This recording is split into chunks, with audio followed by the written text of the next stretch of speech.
benefit tourism as well as the convention and hotel industry, which we'll speak on that later. There's a copy of the guidelines on the table over here. There's 4 criteria that when you apply for the application you must speak to, so we'll definitely hit that, speak on that. So the purpose of the APG outreach category supports both 501c3 nonprofits, art organizations, and individual artists within the council district's EFK. So if you're an organization outside of this, outside of these districts, you could still apply, but the activity and the programming must take place in these council districts. So, and again, it's open to all nonprofits, and I forgot to mention individual artists. We are accepting applications for individual artists and organizations as well. You got some K on there, right? K. Yes. Absolutely. Just want to make sure y'all. Yes. That was a plan. Okay. May I step in for a second? I'm sorry, you guys. The reason why we want to make sure that everybody's aware of this is because of the way the funding works, because it's bed tax money and it's tourism money.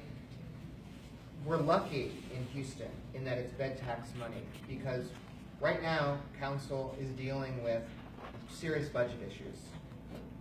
Bed tax, if our grants program was in the general fund, man, it would be really tough for the council to actually protect that funding. Wow. Because it's bed tax, it's protected.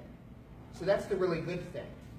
So a couple of years ago during the recession, actually quite a while ago now, Dallas, as an example, had general fund money for the arts. It was cut by 75%.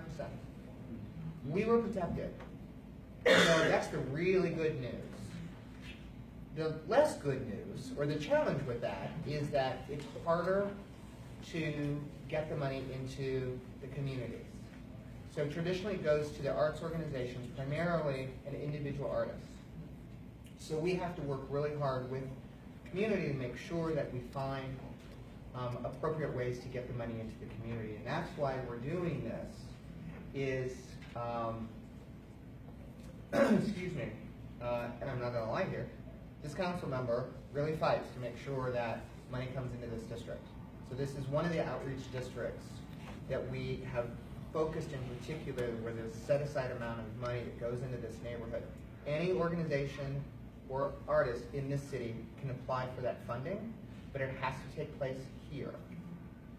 So the good news is that means Stages Theater can actually partner in this neighborhood with the Red Cross, with the Watering Hole, what have you. Individual artists from any place in the city can apply for that funding to come into the neighborhood. Conversely, it also means that there's a special emphasis on your neighborhood, so please take the opportunity, because the neighborhood has a higher priority. So if the organizations are based in this neighborhood, they have a higher priority in the scoring system. Okay?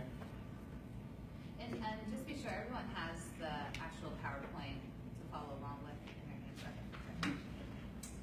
hands. Objectives for funding clearly is to provide, promote, advance, ensure, and stimulate the arts and culture in the city of Houston. Pretty straightforward, especially in these districts.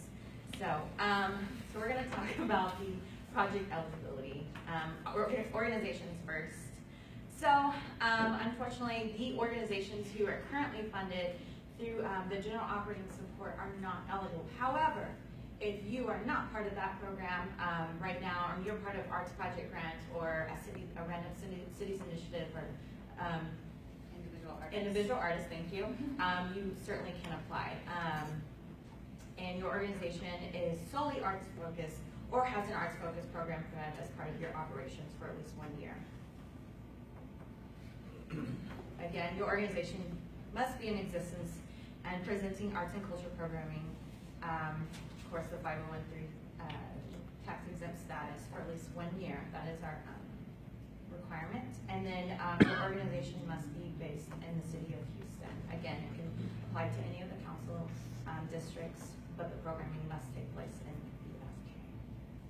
PO boxes are not accepted.